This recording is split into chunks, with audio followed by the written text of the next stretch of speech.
Hi everybody, welcome. Paula, I know you're here even before I am. All right, I think this is a good little setup here. Just wait for some people to start filtering in. Okay, so today we're going to go through just how to use those lettering stamps. They're really awesome, saves you a lot of time rather than trying to go in with your brush or with like a stencil tool, try to do it yourself. I'm going to enter the live stream myself just so I can see what's going on. All right, beautiful. So I'll just leave this here for my reference. Awesome. Hi, Tally. Hi, Paul. Awesome. So these are the really cool letter stamps. I haven't opened this one yet. I do have a second set that I have opened, but I thought we could have some fun with this. So I'm going to cut this open because there's something satisfying about unboxing.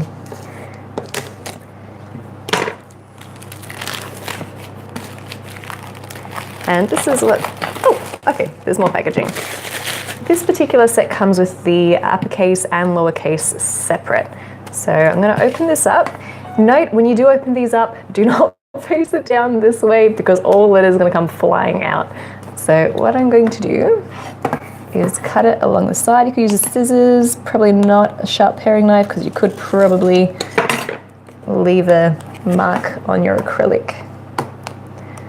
So just gently open this up. And today I'm just going to use the lowercase for this particular project. And I want to write love. So to get these out, what you do is you take a pen and you just pop it on the inside of that little space there. If you do have it, for example, where it's not come out yet, you just have to pick that out. And you just lift up and gently release the letters. Alternatively, what I saw on British Girl Bakes, a genius idea.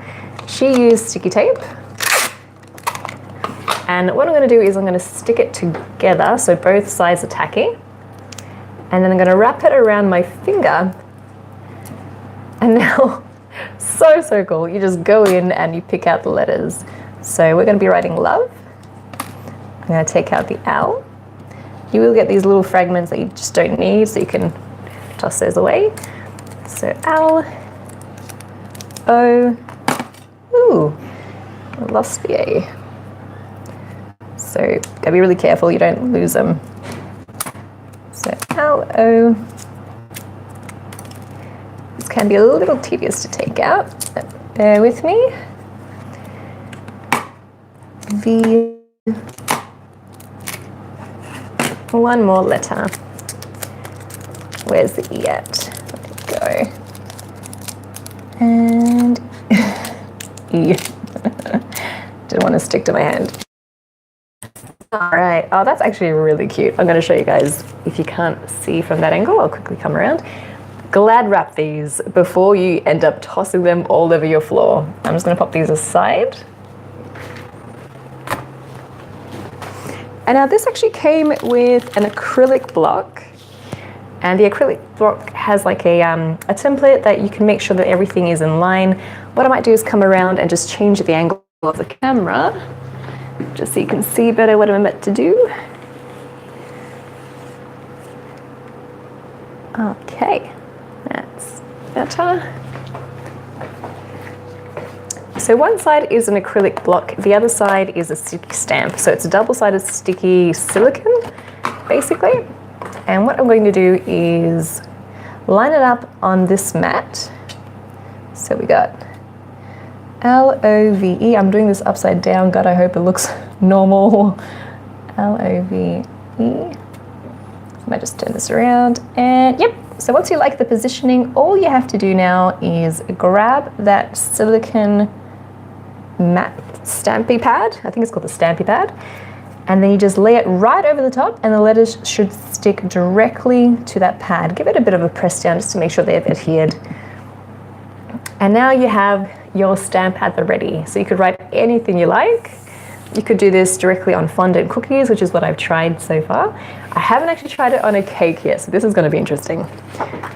And basically, there are two ways to do it. You could go glide over like this, or you could just press each individual letter onto the cake. We're going to try both ways today. So for the first one, I'm just going to line it up where I want it. Just got to make sure that's in camera. You know what? I'm just going to come around because my iPad is delayed. All right, bring it forward. I am. No. So, okay. So I'm going to start on one side, press it firmly, and then you just want to kind of groove it over. And you just want to imprint those letters onto your cake. It's kind of hard because you've got to hold it still to the cake. Ah, so there's one way to do it. How did that turn out? Ah, that's pretty. I like that. Very cool. Now on the other side, I'm going to demonstrate how you could do it with just your hand. So position it wherever you like. This probably does give you a little bit more control for positioning. And just really dig it in to make sure it's well impressed in there. Could use a pincer to kind of pull it out if you have some struggle town issues pulling it out. In goes the O.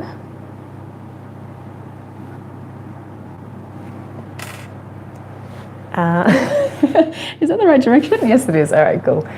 I'm scared I'm going to do this reverse by accident. Oh. V. Let's bring this closer, shall we? Give it a bit of a wriggle. And E. Oh, you know what? I'm going to imprint a little bit more on that V. Seems to be a little bit bare. Yeah. So between using the actual stampy pad and the fingers, I actually prefer doing it this way. I feel like you have more control. Not just that, but the letters dig in a lot deeper this way. And so there we have our love. From here, what you can do is take a really thin paintbrush, paint it in with edible colors. What I'm going to do instead, because I think it's going to look pretty cool, is take some edible paint. This is Edible Art Cake Decorating Paint, and this is by SweetStamp. And it's a really pretty metallic finish in coral color. Give it a good shake. And you can use a brush to apply it on the way I'd like to kind of demonstrate, but I am going to use a sponge instead. I'm worried that if I use a brush, any excess is going to make it inside those cracks, whereas when you use a sponge absorbs it, you know what I mean? You're not going to get an over-saturated effect of color of paint in there. So I'm just going to dab it right into the sponge. Make sure you use a clean sponge that has not been used before. And then we are going to just graze over and avoid that area on the inside. So you're basically highlighting the embossed area by avoiding it entirely. So don't press too firmly or you will get inside it. You want to kind of go around very gently. Kind of see the effect so far.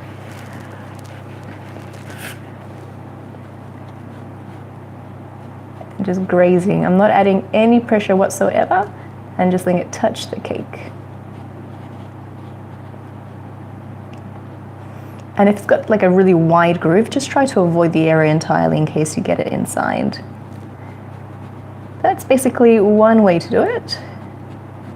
Or you could paint the inside instead. Up to you. It might look messy right now, but that's when your creative juices need to get flowing. And then what you can do is decorate around that with flowers, for example, little fondant flowers. So I'm pretty happy with the look of that so far. Might just go a little bit more in here, just to really accent the letters. And if you do get some on the inside, you could use a small brush to wipe away that excess. So they do come, I'm pretty sure they come with the brushes here. I'm going to quickly open that up and just clean up on the inside of that owl. I have a little bit of water on my brush. I'm just going to go in and clean off that overspray, if you will, anywhere else on the V. And that just comes off real easy.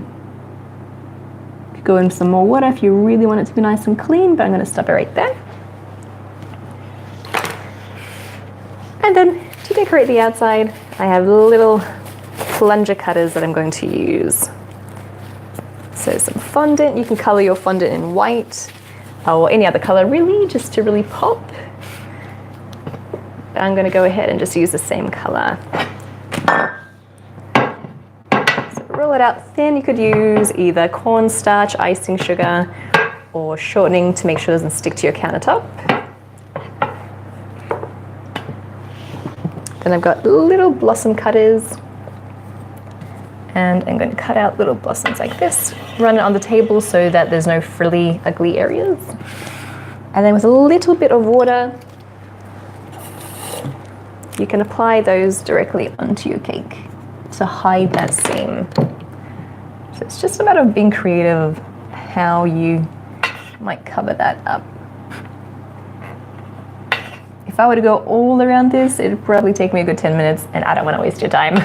It's a long time to be watching me stick flowers on. So I'm just going to do it in 2 sections, on this side and then directly opposite, just to give you an idea of how this style could work.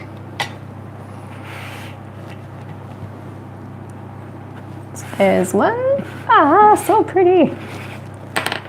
And then we'll go ahead and just do the other side real quick.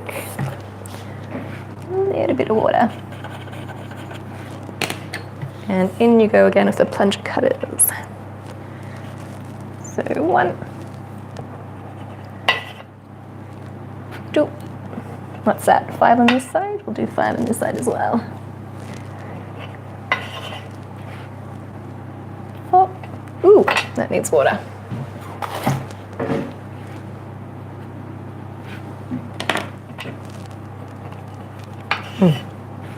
You could have little gold pearls in the middle of those as well, and pipe on little leaves. Totally up to you. All right, and that, ladies and gentlemen, is how you could use your little love oh my god, blank SweetStamp letters. I tell you what, if you're interested, we can go ahead and try to paint the inside of that as well. I suck at painting, guys. I'm terrible, but let's give it a go, shall we? This is what it was actually intended for, I think. So just a little bit of that paint on my brush, and then you literally just go inside that embossed section. So it didn't actually emboss all the way through. I'm going to have to use my imagination to kind of guess where that might lead. My hand is imprinting on the fondant, so I will grab a smoother lead and just smooth off my indents. Okay, so it's not too hard. It's actually not hard at all when you have that deep indent. So super easy. My god, my hands are so shaky. Maybe because I'm trying to be quick about it. Hello. Does anyone else's eyes become really blurry when you try to focus on one thing for too long? Or is it just me? I feel like I have to blink constantly. When I blink, my eyes go all over the place. Oh, I'm special. Here we go. V. Ah, that didn't take too long actually. Almost there. And if you get any where it shouldn't be, again, just use that water trick to remove any excess. Whee! Let's not use our left hand.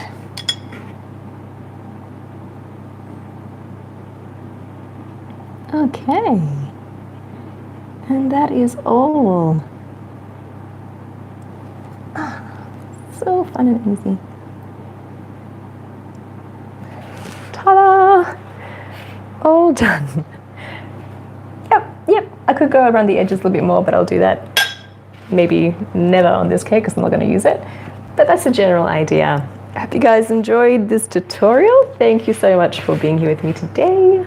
And those are the letter stamps. I can leave in the description box a link of where you can actually find these. They are part of the giveaway. If you guys haven't already checked out the giveaway details, they are on the community section of this channel. Thank you so much. And I am actually going to go through these comments just in case there's any questions. So Linda Griffin asks, is that fondant? Yes, it is. This is just regular fondant by Bakehouse that I used. Hi everyone, so many hellos. Hey, hey. Oh, beautiful. Okay, so that's all. Fantastic. Thanks again, everybody, and I will catch you on Tuesday. Ciao, ciao.